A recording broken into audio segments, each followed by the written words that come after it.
Now, bringing on national recruiting analyst for On3, the man, the myth, the legend, individual that will share a desk with, what do you think, next 2 hours or so tomorrow? Bringing on Josh Newberg to break down, get you warmed up for National Signing Day. Josh, how we doing, my guy? I'm clocked in and locked in with you, JD. What an exciting week it is. The 2023 class coming to an end, and we are going to be at that desk doing it live on Thursday. Doing it live, Wednesday. baby. Doing it live. Yeah, I mean, they're all going to blend together, honestly, between Wednesday, Thursday, Friday. It's going to feel kind of like the same.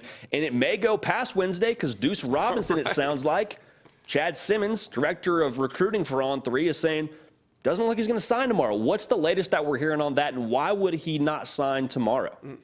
Big news on that. Chad Simmons breaking it about midday today that Deuce Robinson will delay his signing and not sign on February 1st, which is the late signing period. He declined to sign during the early period, took it into January, and now it sounds like he is not prepared to sign. And you asked me why he would do that. Well, JD, there's a myth about signing day, and that is that you have to sign. You absolutely do not have to sign anything. If you're a high school athlete, you can just go simply enroll at a college. Now, you got to be careful who can do that, right? You got to play your cards the correct way because not everybody can do that. A lot of athletes sign a NLI to lock their spot in. Once you sign on that dotted line, your scholarship is honored for the next year. You're locked into that class. I think, and I've thought this for a long time, but I think every year there's about 20 to 25, the top 20 to 25 guys. These are recruits that could punch their ticket to anywhere in the country. They really don't have to sign anything. If you think about like a Caleb Downs, for instance. If Caleb Downs didn't sign during the early period and he declined to sign during the late period, but just went ahead and enrolled at Alabama in June, they would absolutely take him. You don't have to sign anything for your enrollment to begin. It's just kind of a way to lock your spot in. So what happens with Deuce Robinson not signing? You do have a month to sign. National Signing Day starts on February 1st, and the window closes a month later. You don't have to sign on the first day. You can sign on any of those days. There's a window in which you can sign. And then you can even go beyond that. So we got to see what happens with Deuce Robinson. A lot of people, when the news broke, when Chad Simmons' news broke, a lot of people wanted to say, well, it's baseball. He's going to see where he goes for, he doesn't want this to affect his baseball draft. JD, the baseball draft's in July. Doesn't actually sync up, does it? Doesn't sync up. So if he's going to go to Georgia, if he's going to go to USC, if he's going to go to Texas, he's most likely going to enroll sometime there in June. Now, of course, you could wait until fall camp starts and enroll somewhere in August. That's a little bit more unconventional. But I think that what Deuce Robinson's doing is just simply leaving his options open because he is one of those guys that can punch their ticket and go anywhere. So if you see Georgia's OC maybe looking to take an NFL job, whoa. Let's slow this all down. Why do I need to sign right now? He doesn't need to sign right now, technically. Everybody else is doing it, but Deuce Robinson, he's not going to do it tomorrow, at least according to Chad Simmons. Now, forgive me for being ignorant, but is the MLB draft at all similar to the NFL draft where, okay, you get a grade back and you might be a first-round grade, second-round grade, third? I mean, there's it feels like 100 rounds of the MLB draft. Is it something to where he could find out a little more information about his stock in the MLB draft and then go from there as it pertains to college football? Is there anything potentially involved with that, we think, Josh? He absolutely could. There's definitely people you can talk to. There's very knowledgeable scouts all over the country. And, there's ways to go about that and kind of find out that answer for yourself. But what I think he's doing is just simply leaving his options open because all throughout his recruitment, we've heard how he wants to go to college and play baseball. He wants to go to college and play football. He wants to focus on both sports at the collegiate level. Well, now all of a sudden baseball is in play. So I just think that Deuce Robinson has the ability to slow things down in his own recruitment. He doesn't have to jump on signing day because everybody else is doing it on February 1st. I like what he's doing here. He's taking his recruitment into his own control, and we'll see what happens. All right. We'll see what happens. Well, there you have it. I mean, if it does break tomorrow, you and I will be situated on this desk for at least a couple of hours talking through the entirety of National Signing Day, the second National Signing Day. Let me put this on record. Please. I feel like if Deuce Robinson were to sign tomorrow, it would be Georgia. So if something happens, and just mark this tape, but if something happens and he doesn't sign tomorrow and he doesn't sign in this next month and he just goes ahead and enrolls at USC in June, then I do think something changed from January to June or whenever he ends up enrolling. Say he goes to Texas. Right now, I like where Georgia sits if he were signing today.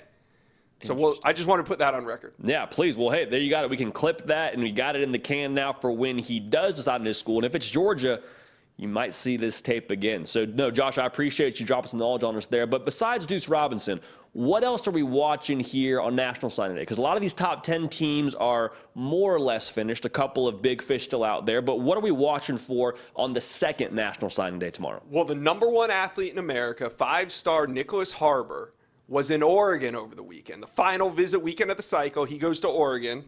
Maryland, Michigan, there's a couple others in there. South Carolina also involved heavily.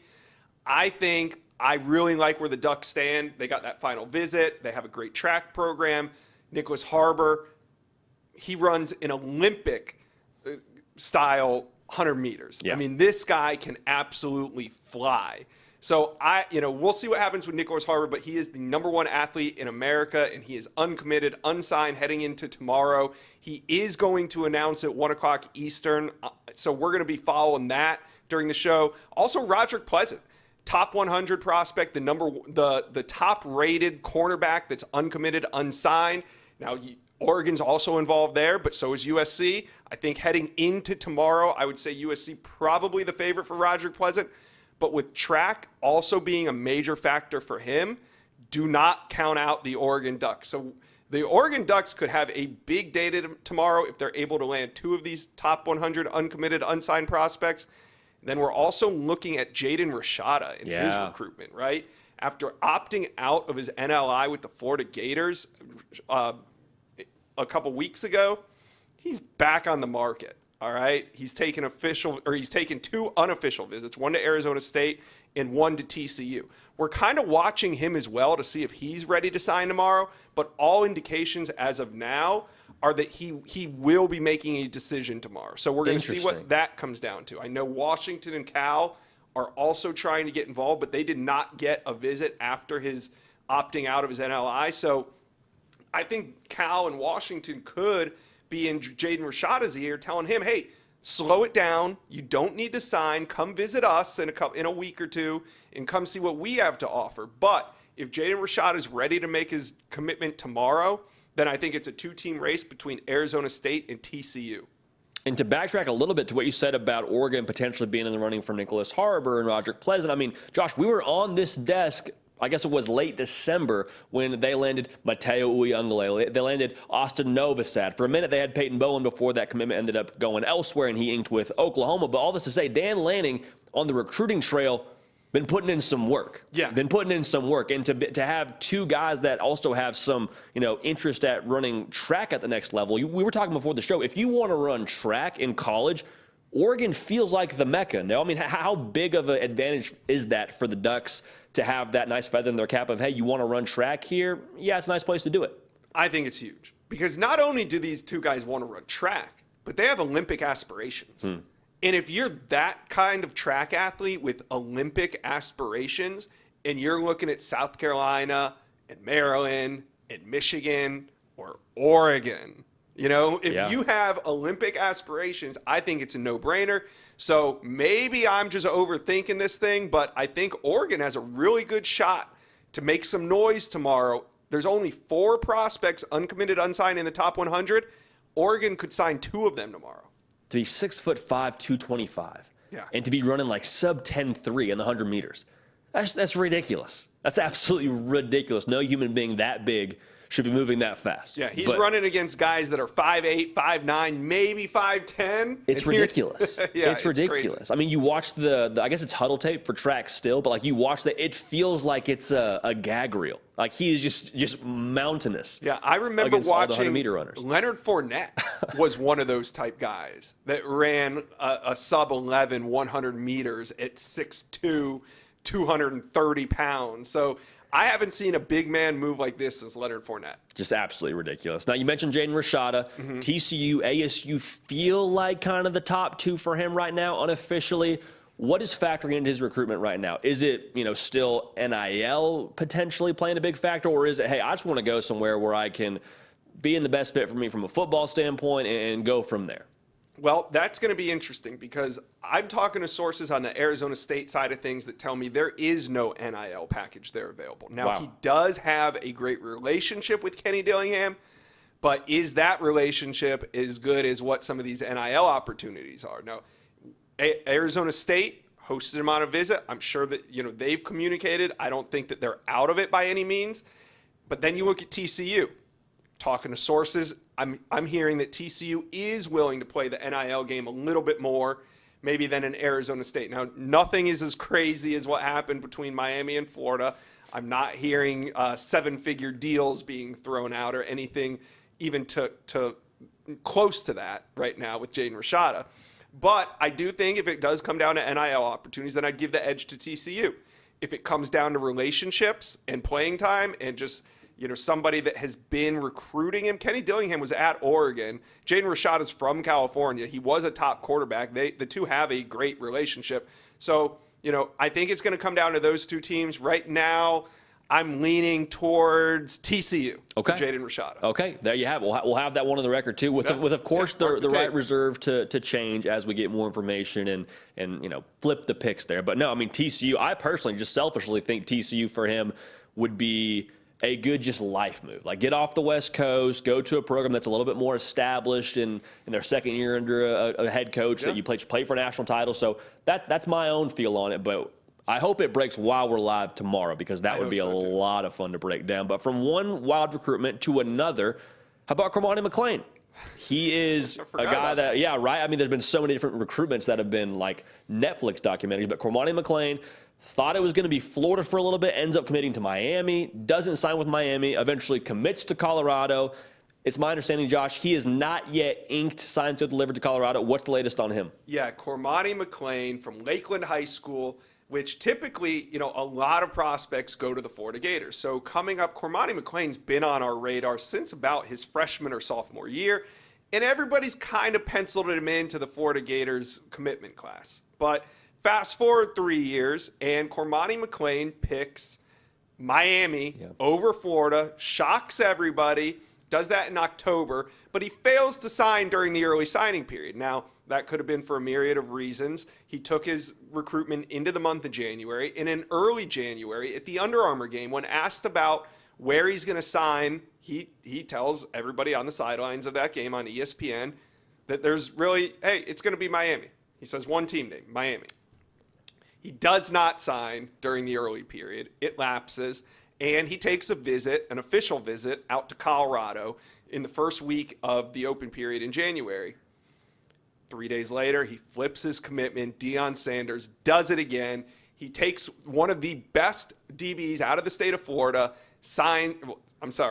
there's nothing to sign until February 1st. Okay. So although Cormani McLean was saying that he was going to sign something on January 15th, everybody in the recruiting industry knew there's nothing to sign. There's nothing binding to sign, I should say. So Cormani McLean did not sign anything on January 15th. Everybody kind of thought it was going to be maybe a financial aid agreement with Miami. That Sunday, January 15th passes. 3 days later, Cormani McLean announces that he's flipping his commitment to the Colorado Buffaloes, although he didn't sign anything because there's nothing to sign.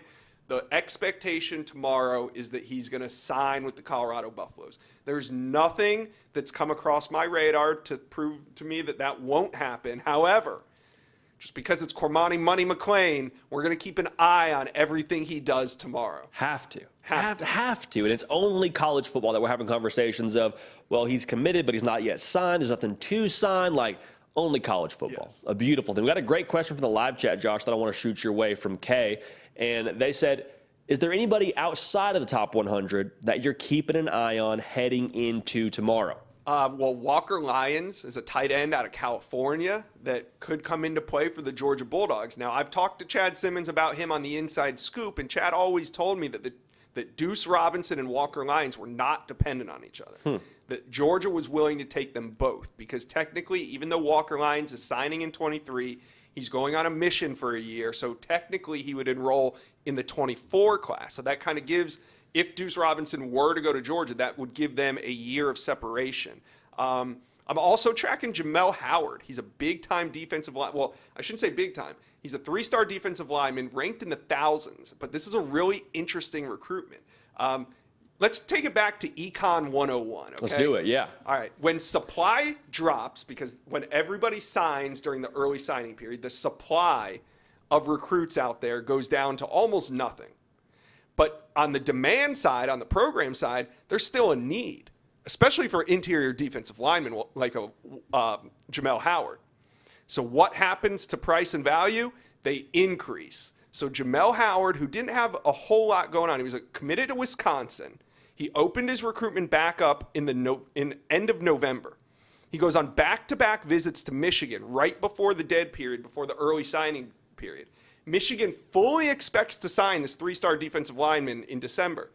He just doesn't sign, and then economics come into play. So supply goes down, demand goes up, his value skyrockets. Right now, Jamel Howard being recruited by LSU, Miami, Michigan, Illinois. I mean, there's like 8 programs all involved in Jamel Howard right now, who maybe heading into the early period was a name that was completely off of everybody's radar. Now he's considered one of the big-time recruitments heading into the late signing period. Man, so Jamel Howard, that kind of stuff is pretty cool how it happens. Jamel Howard out here playing chess, not checkers. He's just saying, I'm going to hold back, watch this value skyrocket, and then we'll rake in the offers and decide where we want to go there from there.